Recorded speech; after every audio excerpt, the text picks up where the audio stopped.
Vamos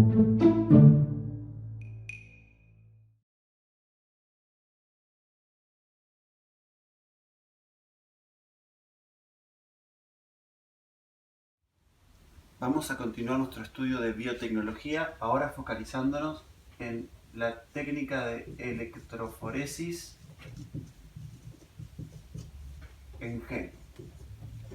Pero antes de explicarla vamos a contextualizarla un poco para que tenga sentido estudiarla, porque si no podemos pensar, ¿para qué quiero saber esto? Miren, acá tengo una caja, un kit que compré hace 2 años más o menos, que permitía, yo compraba el kit y bueno, acá en el kit me venían unos hisopos, me venían unos tubitos de ensayo, me venía una bolsa especial para que yo pueda tomar una muestra de mi paladar, de mi boca, la ponía en el tubo de ensayo y mandaba eso a un laboratorio en Estados Unidos que mediante algunas técnicas, por ejemplo PCR que vimos en el video anterior y electroforesis en gel, podían estimar de dónde provienen mis genes, o sea, de qué parte del mundo soy yo, o sea, mis ancestros de dónde vienen.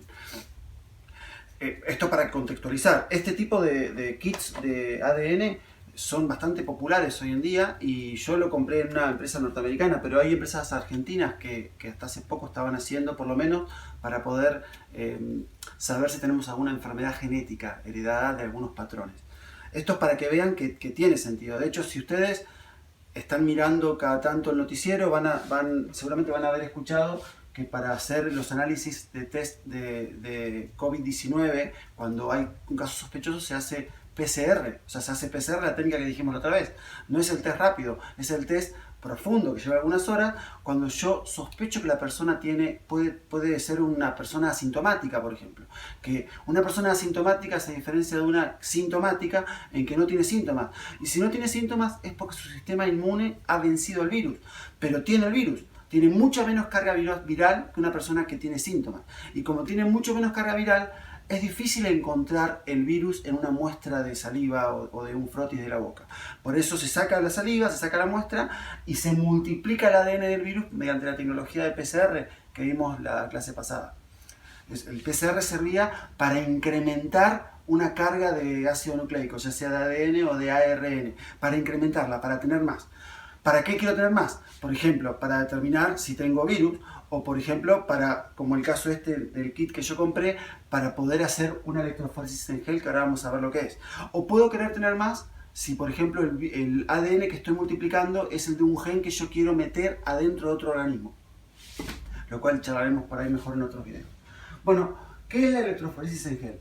Es una técnica que me permite a mí conocer el peso de la muestra de ADN o de ARN que tengo. ¿Cuánto pesa? ¿Cuál es su densidad, básicamente? Para poder hacer la electroforesis en gel, lo que se utiliza es una placa de un gel, de un polisacárido, que tiene unas ranuritas donde uno va a poner la muestra, son unos agujeritos en el gel, y el gel se pone todo adentro de una cuba que tiene un líquido buffer. Un buffer o amortiguador en química es una sustancia que regula el pH, que impide que haya cambios bruscos en la acidez. Y es muy importante que no haya cambios bruscos en la acidez, porque una de las características que se va a utilizar de los ácidos nucleicos en la electroforesis es la carga eléctrica de los ácidos nucleicos. Recordemos que los ácidos nucleicos, tanto el ADN como el ARN, son polímeros formados por la unión de muchos nucleótidos. Esos nucleótidos tienen la característica de que adquieren carga eléctrica negativa en condiciones normales. Si yo modifico el pH del medio, puedo alterar esa carga eléctrica. Y la carga eléctrica me hace falta para lo que vamos a ver a continuación. Así que es muy importante que haya un buffer, una sustancia que amortigüe, digamos, los cambios de pH. Suele ser agua con alguna sal en disolución. Bueno, entonces lo que yo voy a hacer es lo siguiente. Voy a colocar en una de las ranuras la muestra de ácido nucleico que yo tengo, que previamente fue sometida a PCR para aumentar la cantidad. Entonces, aumentar la cantidad del ADN. Entonces vamos a imaginar que acá voy a poner mi muestra de ADN. En otra ranura de al lado voy a poner una muestra de ADN patrón. Un patrón es una muestra de ADN cuyo peso, cuyo tamaño ya es conocido previamente. Se compra a empresas que se dedican a fabricar este tipo de productos. Acá voy a colocar el patrón. Bien, ¿qué vamos a hacer entonces nosotros en la electroforesis? Vamos a someter a esta cuba con su placa de gel de polisacárido a una carga eléctrica. Vamos a colocar un electrodo con carga eléctrica negativa en la zona donde están la carga de los ácidos nucleicos y vamos a colocar un electrodo con carga eléctrica positiva en la zona opuesta. Recordemos que la corriente eléctrica no es otra cosa que un flujo de electrones. Y recordemos que uno de los principios de la electrotecnia es que las cargas que son iguales se repelen y las cargas que son opuestas se atraen. Como yo les dije que los nucleótidos tienen carga negativa y estoy poniendo acá una carga negativa, es evidente que esto va a empezar a migrar a lo largo del gel. Tanto la carga de ácido que puse acá, mi carga problema, como la muestra patrón que puse acá. Van a empezar a desplazarse hacia acá, porque acá hay una carga que es igual a la que tienen las moléculas que conforman estas muestras. Por otro lado, en el extremo opuesto tengo la carga opuesta, tengo una carga positiva que atrae a la carga negativa. Así que este movimiento invariablemente va a ser para allá.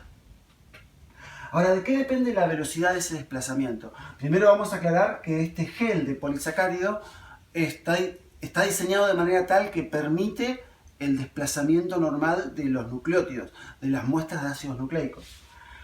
¿Qué les parece a ustedes? ¿Qué molécula se va a desplazar más rápido? ¿Una molécula que es más bien chica o una molécula que es más bien grande? Bueno, cuanto más chica es la molécula, más liviana es. Con lo cual, cuanto más chica es la molécula, uno puede predecir que se va a desplazar más rápido en el gel, y cuanto más grande y más pesada es, más lento se va a desplazar. Y es así, es así. Se van a separar de acuerdo a su peso. Tengan en cuenta ustedes que un gen típico puede tener, como un gen chiquitito puede tener 5.000 bases nitrogenadas, 5.000 nucleótidos puede tener. Y eso tiene un tamaño de 1 micrón, o sea, la milésima parte de 1 milímetro. Son cosas extremadamente pequeñitas, muy chiquititas, que no tenemos un solo gen metido acá, porque hicimos PCR antes, o sea que lo tenemos multiplicado 1000 veces, pero son siempre moléculas muy pero muy chiquitas. Con lo cual no es que yo voy a detectar cuánto mide un gen, sino cuánto mide ese gen que está multiplicado muchísimas veces. Y capaz que no tengo un solo gen, capaz que tengo varios genes.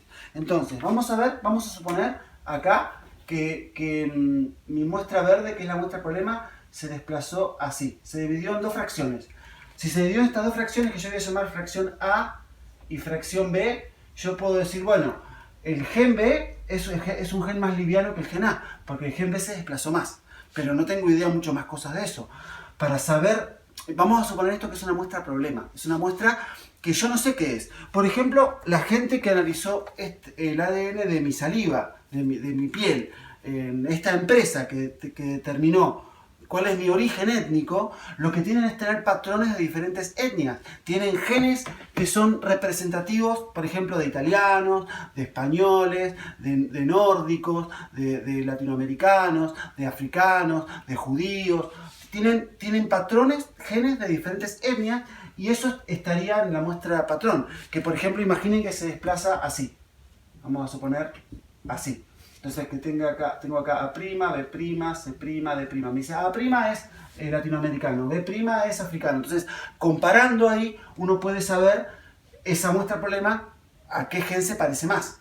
Acá puse el ejemplo de esto, que es para ver la etnia, pero por ejemplo con el coronavirus se puede hacer correr esta placa problema con una muestra que sepamos que tiene el ARN del coronavirus multiplicado con PCR. Entonces ahí, si coincide, por ejemplo, vamos a suponer que este es coronavirus. Si coincide la muestra que yo sé que es coronavirus, con la muestra problema que tiene varias fracciones, pero que una coincide con coronavirus, listo, esta persona está infectada con coronavirus, aunque sea asintomático. O sea que es necesario, para hacer la electroforesis en gel, es imprescindible comparar el patrón de desplazamiento de la muestra problema, que se va a desplazar de acuerdo al peso, con una muestra patrón, una muestra que yo sé lo que es y que se venden. Se venden patrones de virus, patrones de bacterias, patrones de genes, de un montón de características distintas. De hecho, uno mismo puede construir patrones en laboratorio. Obviamente que la corriente eléctrica tiene que estar siendo aplicada durante un tiempo determinado, porque si yo la aplico todo el tiempo, tarde o temprano todas las muestras se van a escapar de la placa, porque esta es más lenta que esta, pero todas se van a seguir desplazando si yo sigo aplicando corriente. O sea que si yo no controlo bien el tiempo, tarde o temprano se me va a salir todo de la placa. Hay que tener un tiempo establecido para poder llevar a cabo la experiencia. Bueno, esto sería la electroforesis en gel. No solamente sirve para el ejemplo que les puse yo de la cajita esta de etnia, ni por ejemplo para determinar una enfermedad, sino que sirve también en una escena de un crimen. Yo agarro una muestra de sangre de un sospechoso que no sé, multiplico con PCR, pongo la muestra de problema ahí y después encuentro sospechosos. Ah, ¿quién era? Era el hijo de la persona esta, era el tío, era el vecino. Le pido muestra a esta persona. Multiplico con PCR, hago correr el patrón del otro testigo y veo si coinciden. Y cuanto mayor coincidencia haya, más seguro es que pertenezcan a la misma persona. Así se trabaja ahora. Piensen que cosas como la determinación de la paternidad o de la maternidad son ensayos que son 99,9% seguros y se basan en técnicas como esta. Con lo cual, por más que a ustedes no les interese demasiado aprender cómo funciona, por lo menos tenemos una idea de qué es lo que se hace. Y tengan en cuenta que esto es un trabajo del futuro. O sea que si a alguno de ustedes le interesa un poco más, tiene un trabajo asegurado en el futuro. La biotecnología es una ciencia del futuro. Bueno, vean el video un par de veces, pregunten la duda que tengan en el video o de modo público en la plataforma y a estudiar.